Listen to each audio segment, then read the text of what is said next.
तो hello everyone, welcome back to the channel. Myself Mohammad Junaid, third professional MBBS student. तो guys आज की जो वीडियो है उन बच्चों के लिए जो इस बार काउंसलिंग कराने वाले हैं नीट 2023 का। तो कुछ बेसिक डॉक्यूमेंट्स हैं, बेसिक क्या मतलब इंपॉर्टेंट डॉक्यूमेंट्स है, ये डॉक्यूमेंट्स आपको सबमिट कराने ही होते हैं कॉलेज में, ठीक है।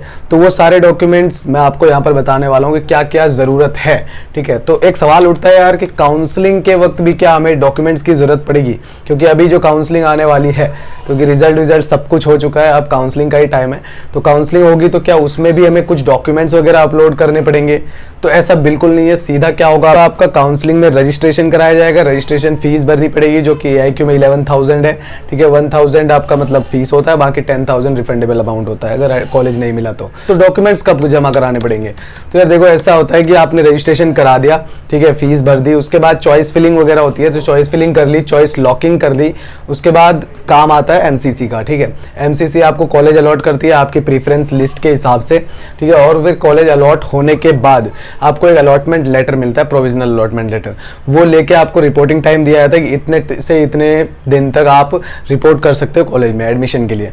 तो उसके लिए जो रिपोर्टिंग टाइम दिया जाता है, उस रिपोर्टिंग टाइम में आपको जाना होता है कॉलेज इन सभी डॉक्यूमेंट्स को लेके, ठीक है। ये डॉक्यूमेंट्स वहाँ सबमिट किए जाएंगे, ठीक है। और वहाँ पर सबमिट मतलब ऑफलाइन ही किया जाता है, ऐसा कुछ ऑनलाइन अपलोड करने का नहीं है आपको काउंसलिंग में। वहाँ ऑफलाइन लेके जाना पड़ेगा आपको, प्रॉपर सब कुछ वेरिफिकेशन होगा डॉक्यूमेंट का, वो सबमिट करेंगे और आपको सीट अलॉट की जाती है। तो देखते हैं गाइस क्या क्या डॉक्यूमेंट्स है जो आपको ले जाने होंगे, ठीक है। अभी इसलिए बता रहा हूँ क्योंकि हो सकता है कि तुम्हारे पास कुछ डॉक्यूमेंट्स अभी ना हो, तो आपके पास एक टाइम होना चाहिए कि डॉक्यूमेंट बना सको, ठीक है। उस टाइम फिर रिपोर्टिंग टाइम पे एकदम से अगर कोई डॉक्यूमेंट आपका मिस है और फिर टाइम की कमी हो जाती है, बहुत दिक्कत होती है। सबसे पहला डॉक्यूमेंट है एडमिट कार्ड। एडमिट कार्ड आपको लेके जाना है। आपको एक कंफर्मेशन पेज मिला होगा, है ना, जब आपने रजिस्ट्रेशन कराया था शुरू में, बिल्कुल स्टार्टिंग में।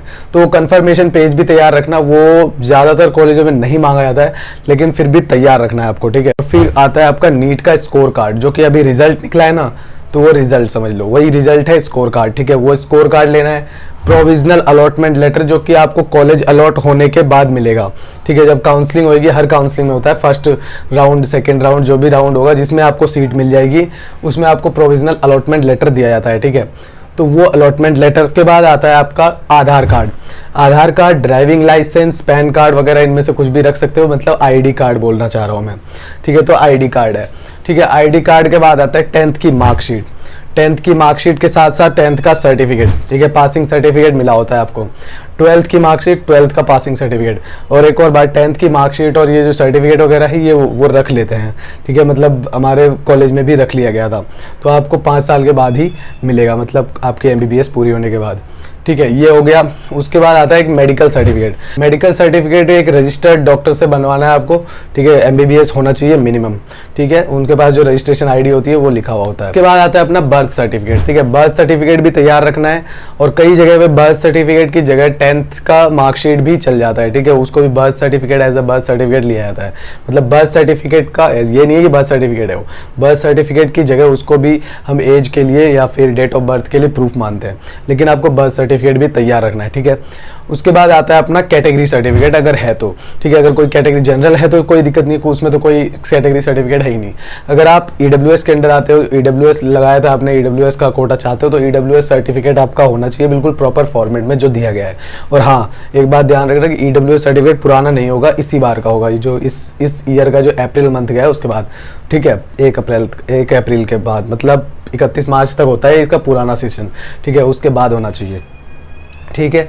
ये हो गया EWS सर्टिफिकेट। कोई और कैटेगरी है, SC, OBC, ST, जो भी कैटेगरी है उसके हिसाब से कैटेगरी सर्टिफिकेट भी चाहिए, ठीक है। एक है इसका माइग्रेशन सर्टिफिकेट, ठीक है, जो इसकी जगह पे आपका स्कूल लिविंग सर्टिफिकेट भी चलता है, ठीक है। ये बताता है कि आपको कि लास्ट बार आप कहाँ थे, मतलब इस कॉलेज में आने से पहले आप कहाँ पे पढ़ रहे थे, तो वो आपको स्कूल से मिल जाएगा, ठीक है, माइग्रेशन सर्टिफिकेट। तो माइग्रेशन सर्टिफिकेट भी चाहिए होता है। उसकी जगह पर इस SLC देते हैं, TC देते हैं, ये तीनों मतलब एक ही चीज़ है, ठीक है। तो ये हो गया। और इसके साथ आपको मिलता है कैरेक्टर सर्टिफिकेट, जो कि स्कूल से आपको बनवा लेना है, ठीक है। कैरेक्टर सर्टिफिकेट भी मांगते हैं।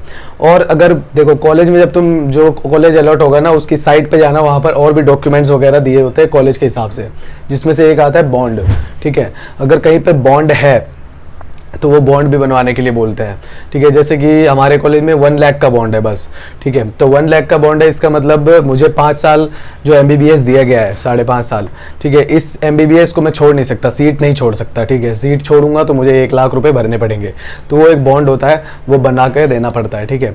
ये वैसे तुम एडमिशन जब लेने जाओगे तो वहाँ पे कॉलेज वाले भी बनवा देंगे, लेकिन थोड़ी सी मुश्किल होती है, थोड़ा टाइम लगता है। वहाँ पे सीनियर्स होते हैं हेल्प करने के लिए, वो बनवा देते हैं, लेकिन थोड़ा टाइम लगता है, तो इसलिए पहले से बना के जा सकते हो। वो बॉन्ड कैसे बनाना है, कॉलेज अलॉट होने के बाद कॉलेज की साइट पे दिया गया होगा पूरा फॉर्मेट, ठीक है। और सबसे ज़रूरी चीज़ है फ़ोटो, ठीक है। फ़ोटो आपको 6 to 8 कॉपी फ़ोटो की रख लेनी है, और ये फ़ोटो वही होनी चाहिए जो आपने रजिस्ट्रेशन के वक्त अपलोड करी थी, या फिर जो एडमिट कार्ड वगैरह जो अभी तक आप सेशन के लिए यूज़ कर रहे हो, वो फ़ोटो होनी चाहिए, ठीक है। अगर नहीं है तो फिर जहाँ से आपने खिंचवाई होगी ना फ़ोटो, उस स्टूडियो में उनके पास सेव रहती है, वो निकलवा सकते हो आप लोग, ठीक है। तो वही फ़ोटो 6 to 8 कॉपी रख लेना है अपने पास। और आता है गैप सर्टिफिकेट। गैप सर्टिफिकेट उनको ज़रूरत होती है जो ड्रॉपर्स होते हैं, जो कि फ्रेशर है 12th के साथ, जिन्होंने अभी दिया है, नीट निकाला है, उनको गैप सर्टिफिकेट की कोई ज़रूरत नहीं है। और अगर ड्रॉप ईयर है, चाहे 1 ईयर हो, 2 ईयर हो, 3 ईयर हो, तो गैप सर्टिफिकेट कुछ नहीं है, बहुत सिंपल सा है, एफिडेविट होता है, ठीक है। ये बन जाता है आपको नोटरी के पास से, ठीक है। तो इसमें क्या लिखवाना पड़ता है कि इसका प्रॉपर फॉर्मेट होता है, ठीक है। उसमें यही बताना होता है कि ये जो ईयर है, 12th के बाद जो ईयर्स गए हुए हैं मेरे, मान लो किसी का 3 ड्रॉप्स है, ठीक है, तो 12th के बाद जो 3 साल किया, इसको हमने यूज़ किया है सिर्फ अपनी प्रिपरेशन में, ये बताना होता है बस, उसमें और कुछ नहीं है। तो ये गैप सर्टिफिकेट हो गया, कई जगह मांगते, कई जगह नहीं भी मांगते हैं, ठीक है। तो ये भी आपको रेडी रखना है। ये मेजर मेन डॉक्यूमेंट्स है जो आपको बिल्कुल रेडी रखना है। इसकी प्रॉपर एक फाइल बना लो, एक फोटोकॉपी की और एक ओरिजिनल की, और दोनों ही आपको लेके जानी होती है, ठीक है। ओरिजिनल भी और फोटोकॉपी भी वेरिफिकेशन के लिए, ठीक है। तो ये सारी चीज़ें आपको अभी से ही तैयार कर लेनी है, अभी से ही जुगाड़ लगाओ कि क्या क्या कमी है वो सारी पूरी करो, ठीक है। और डॉक्यूमेंट्स का पूरा सेट बना के फ्री रहो, ठीक है। टेंशन बाद में बहुत ज़्यादा हो जाती है अगर एक भी डॉक्यूमेंट इधर उधर होता है। तो ठीक है गाइज, मिलते हैं अगली वीडियो में। इस वीडियो में इतना ही, बाकी वीडियो को लाइक कर देना ताकि हमें थोड़ा सा मोटिवेशन मिलते रहे अगली वीडियो के लिए, और कमेंट करके पूछ लेना अगर किसी भी चीज़ में कोई भी डाउट हो तो, ठीक है। मिलते हैं अगली वीडियो में, तब तक के लिए बाय बाय।